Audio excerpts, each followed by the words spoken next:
Kuweka malengo ni hatua muhimu inayomsaidia mtu kuwa na mwelekeo sahihi wa maisha na biashara zake. Ili malengo yatimie na kukupa mafanikio, unahitaji kuwa na nguvu ya ziada ambayo itakufanya uchukue hatua na kukusaidia kuvumilia changamoto, kubaki kwenye mstari na kuendelea kusonga mbele mpaka ufikie malengo yako. Nguvu ya kwanza ni utayari. Utayari ni msingi wa kuanza safari ya mafanikio. Mtu mwenye utayari huwa yupo tayari kujifunza, kufanya kazi kwa bidii na kukabiliana na changamoto zinazoweza kujitokeza.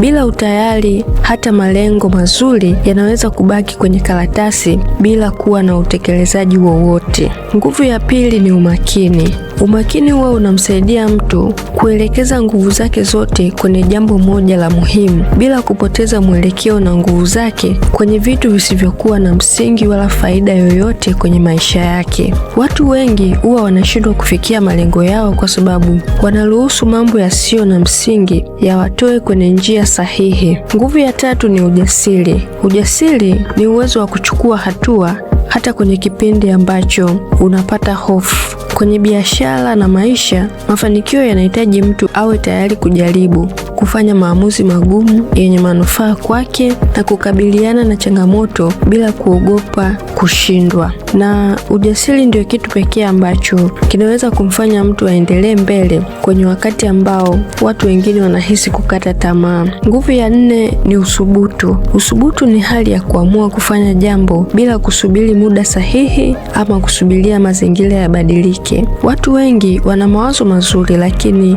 wanashindwa kuweka uthubutu wa kuanza. Mtu mwenye uthubutu hasubiri fursa. Mtu mwenye uthubutu huwa anatengeneza na kutumia fursa zilizopo na kuchukua hatua mapema. Nguvu ya tano ni imani. Imani ni nguvu ya ndani ambayo huwa inamfanya mtu aamini anaweza kufikia malengo yake. Imani huwa inampa mtu moyo wa kuendelea mbele hata kama anakutana na vikwazo na changamoto mbalimbali. Bila imani, changamoto ndogo zinaweza kukufanya ukate tamaa na kuacha ndoto zako. Malengo hayawezi kutimia kwa matamanio ulionayo ndani yako. Malengo yanaweza kutimia kwa kuweka nguvu ya ziada ambayo ni utayari, umakini, ujasiri, uthubutu na imani. Hizi ndio nguzo muhimu ambazo zitakusaidia kutimiza malengo yako. Ukiwa na hizi nguvu na ukachukua hatua kila siku, utaongeza nafasi ya kufikia malengo yako kwenye maisha na biashara yako.